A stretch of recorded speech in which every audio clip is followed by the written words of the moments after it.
Hello everyone. Just as there are laws of physics and chemistry in this world, there are also energetic laws. And just because they're not spoken as much about doesn't mean that they don't influence our lives in many ways, just as, say, for example, the law of gravity. So the two laws that I'd like to share with you today, the first one being the law of attraction. And the law of attraction states that which like unto itself is drawn. And that's sort of in a more simpler version. Sometimes people say where your attention goes, energy flows. Or even bringing it to another level is you get what you think about. And the second law that I'd like to discuss is that all energy wants to be more than it is. It wants to grow and it wants to expand. So that's a really good thing if you're thinking about something with anticipation, perhaps a celebration or a birthday or a wedding, and the energy and the momentum gets to grow and it gets bigger and bigger, so that on the day then that energy gets released and fulfilled. But it's not so good when we're thinking about things that bring in worry or stress or agitation or fear, like what's been happening for the last 9 weeks. So when that energy goes in, that also wants to grow and become more than it is. So the best way I can explain that is if you think of maybe somebody puts out a controversial tweet and somebody responds, and then the next response and the next response and the next response. And what happens is that as you're reading through the responses, they get more angry, antagonistic, annoying, create the energy gets bigger and bigger.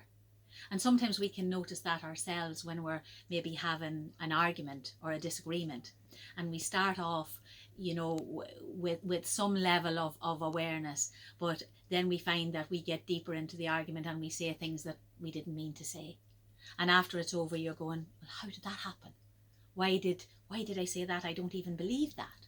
But what happens is the energy wants to grow. It wants to be more than it is. So my best way to explain the law of attraction is if you can imagine your conscious mind like a computer, and whatever you put into your search engine is what you're receiving back. So in our search engine now, we're putting in things like stress, worry, anxiety about the future, health issues, work-related issues, recession issues, all of these things that we're typing in to our search engine. So all that we can receive back is that. Whereas there are other things that are going on, like perhaps like Mother Earth taking a breath and renewing and healing ourselves. Or maybe we've taken up a new hobby, or we're better at doing some exercise, or maybe meditation, or whatever it is. But because we're focused, because energy goes where our attention is, we don't see any of that. And what happens then is that grows bigger and bigger. Now again, words don't teach. So I thought I'd share an example of how law of attraction works. So a couple of weeks ago, I had a not such a great morning, and I was running late for work, and in so doing then I forgot my lunch, and that had meaning then because there was nowhere open at that point. And when I got in then I thought, well, I'll make a cup of tea, and went to make my cup of tea and found that the milk had gone off. So within 5 minutes of work I had arrived late, I had no lunch and I had no tea. So because of awareness, I knew that I needed to change the energy of that day. And so I thought, or what came to me was that I would text my friend Rosemary, who has been so good over this time in supplying us with beautiful homemade bread. And I sent her a text and I said, if you're thinking of home baking, consider me. And sent it off, and that was it. And within 20 minutes I had a response back from Rosemary, and she said, baked bread this morning, there's a half a loaf left, I'll send it in to you. So energy broken onto a new pattern. Coincidentally, a few hours later, one of our customers who comes in maybe 2 or 3 times a year and sometimes brings baked goods with him arrived, and he brought in 4 beautiful lemon scones. Now I was so delighted because there was something in me, I was hungry for something tasty, but I hadn't quite computed yet that law of attraction was working. But later on that day, Catherine arrived with beautiful cranberry bread that she and her daughter had made. And this time, my awareness was on, this is law of attraction. I've sent it out and it's coming back. Later, my next door neighbour handed over the fence at the back some beautiful homemade lemon cake. And the next morning, Geraldine came in with, I haven't seen her for 8 or 9 weeks, and she came in with, again, some scones. And the final touch, as Carmel was getting our ovens going to reopen harvest, she came in with an array of beautiful homemade scones. So by the time that energy had finished, my text out to the universe, if you're thinking of home baking, consider me, had returned 7-fold. Now it sounds a simple thing, but what it affirmed for me is how, when we send out a thought with intention, how the universe responds to it immediately. Now again, that can work the other way. I have a friend who's a bit worried about, say, like shopping and day-to-day stuff now since this pandemic has come in.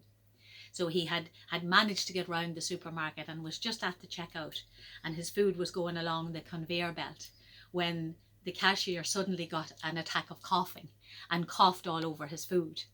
And on another day, he was on public transport and managed to attract the person behind him that coughed into the back of his head and onto his neck the whole way through the journey. So law of attraction works in all ways. If you want to take it to a deeper level, Viktor Frankl, in his wonderful book Man's Search for Meaning, described how he had to find one thing of beauty that he could put his attention and focus on each day in order to survive the concentration camp. And he wrote so beautifully about sometimes that one thing of beauty might be a fish head floating in dirty water that was his soup for the day. But it was his intention to find something of beauty there so that he could survive. And the fact that we are standing here means we come from a long line of survivors. So why is this so important now? It's important because we're moving into a new world. And if we put our intention and our energy into the world we want to create, rather than sort of sleepwalking into a world that's been created and manifested by others who are under the vibration of worry and stress and fear. So we're walking into a world of limitation, of depression, of recession, of health issues, of separation issues. And so it's really important now that we use the energetic laws to create a world that we want to live in. So say for myself, one of my highest choices is that I live in a world where touch is okay. So we can touch our grandparents and our friends and give them a hug when they need a bit of support or assistance. Or maybe that your children can go to school and play and mingle with their friends. That's so important for their emotional and social and mental well-being. Or that travel is affordable, so that when we have family that live at the other end of the world, that we can imagine that we can get to see them. So what I'm thinking is that we maybe put a little bit of awareness or attention into what you would like to create. What's the world that you want to step into? John O'Donoghue, in his very famous book Anam Cara, he writes that the possibility of the destiny of humanity is sleeping in our soul. And we are here to honour and to release that destiny. So the thought is to take a little bit of time out. Don't sleepwalk into a reality that you don't choose. Figure out what you want to bring forward the things that are good about what's happened. Maybe more time with family, more time for exercise or meditation, more quiet time, getting to know yourself. Whatever it is that you want to bring forward, and then create the world that you choose, where we have community and connection and friendship and understanding and compassion. And ideally, write it down. I typed my little note to the universe and sent it off to Rosemary. There's something about it when we bring it out of our consciousness and put it onto paper, it has more impact. Entrepreneurs do this, business do it all the time. They plan ahead. they create the world they want to do business in. So we can use those laws for our betterment. So try it and see how it works and watch what happens. Namaste.